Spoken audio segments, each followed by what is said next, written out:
নমস্কাৰ স্বাগতম জনাইছোঁ আছাম টিউটৰিয়েল চেনেললৈ।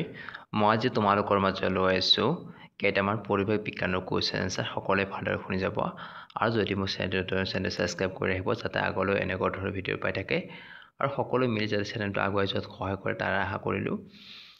আৰু এই কুৱেশ্যনখিনি প্ৰায় আছাম পুলিচ DME ATRE আৰু সকলো ধৰণৰ আমাৰ যি চাকৰি পৰীক্ষা হয় সকলোৰে কাৰণে বহুত ইম্পৰ্টেণ্ট হয়, সকলোৱে ভালদৰে শুনিব।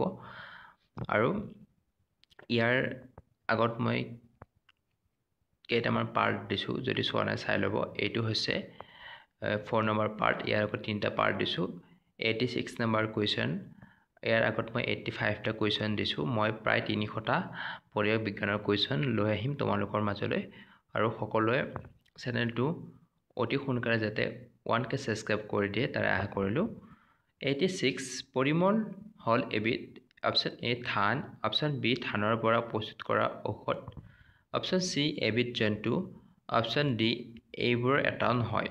এনচাৰটো হ'ব এনচাৰ অপশ্যন এ ৰাইচ অৰ্থাৎ ধান। 87 জীৱসমূহৰ মাজত খাদ্য শক্তিৰ এক প্ৰবাহ পদ্ধতি হ'ল এ খাদ্য শৃংখল, বি খাদ্যজাল, চি খাদ্য পিৰামিড, ডি এইবোৰৰ এটাও নহয়। এনচাৰটো হ'ব বি খাদ্যজাল।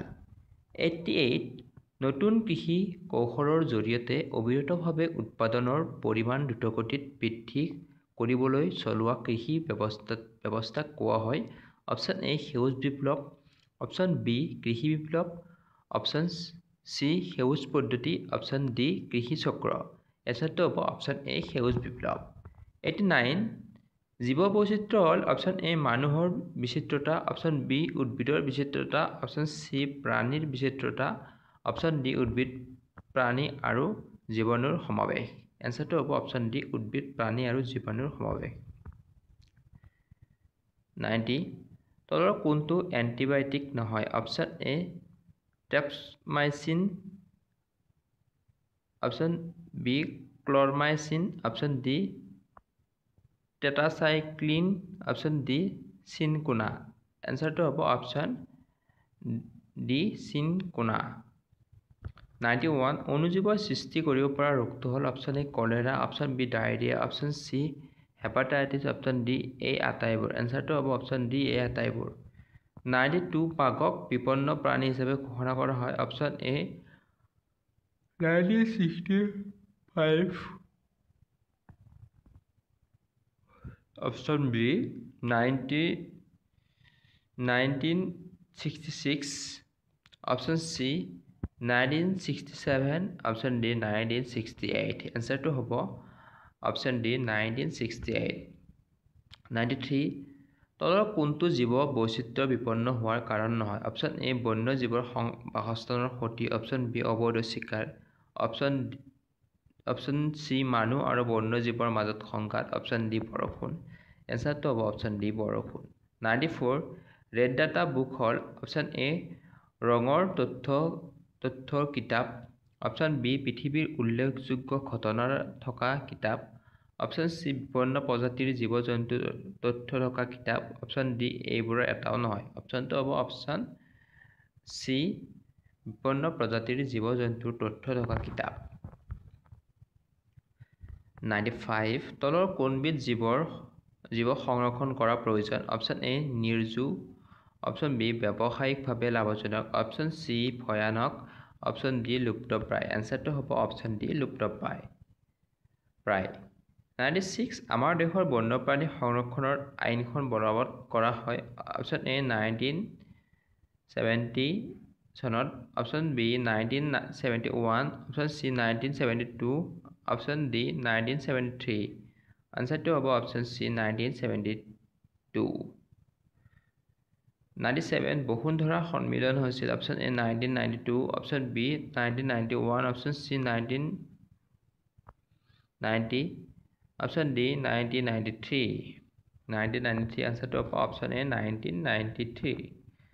98 দেওহা এবিধ অপশ্যন এ লুপ্তপ্ৰায় প্ৰজাতি, অপশ্যন বি স্পৰ্শকাতৰ প্ৰজাতি, অপশ্যন চি দুষ্প্ৰাপ্য প্ৰজাতি, অপশ্যন ডি নিৰ্জীৱ প্ৰজাতি। এনচাৰটো হ'ব অপশ্যন এ লুপ্তপ্ৰায় প্ৰজাতি। 99 অসমত ব্যাঘ্ৰ প্ৰকল্প আছে option A Kaziranga option B Manas option C Pobitora option D Orang এনটো হ'ব অপশ্যন বি মানসত 100 নাম দফা এখন অপশ্যন এ জীৱ মণ্ডল সংৰক্ষিত অঞ্চল অপশ্যন বি অভয়াৰণ্য অপশ্যন চি ব্যাঘ্ৰ প্ৰকল্প অপশ্যন ডি এইবোৰ এটাও নহয় এনসাৰটো হ'ব অপশ্যন এ জীৱমণ্ডল সংৰক্ষিত অঞ্চল 101 ভাৰতবৰ্ষত হাতী প্ৰকল্পৰ আৰম্ভ হৈছে অপশ্যন এ 1990 চনত option B 1991 option C 1992 option D 1994 এনসাৰটো হ'ব option C 1992 102 botanical survey of India প্ৰকাশ কৰা গ্ৰন্থখনৰ নাম অপশ্যন এ ভাৰতৰ অভয়াৰণ্য option B red data book option C blue data book option D এইবোৰৰ এটাও নহয় এনসাৰটো হ'ব option B red data book 103 পৃথিৱীৰ জীৱ বৈচিত্ৰ্যৰ অতি অনুকূল কেন্দ্ৰ হটস্পটৰ সংখ্যা option A 25 option B 30 option C 20 option D 40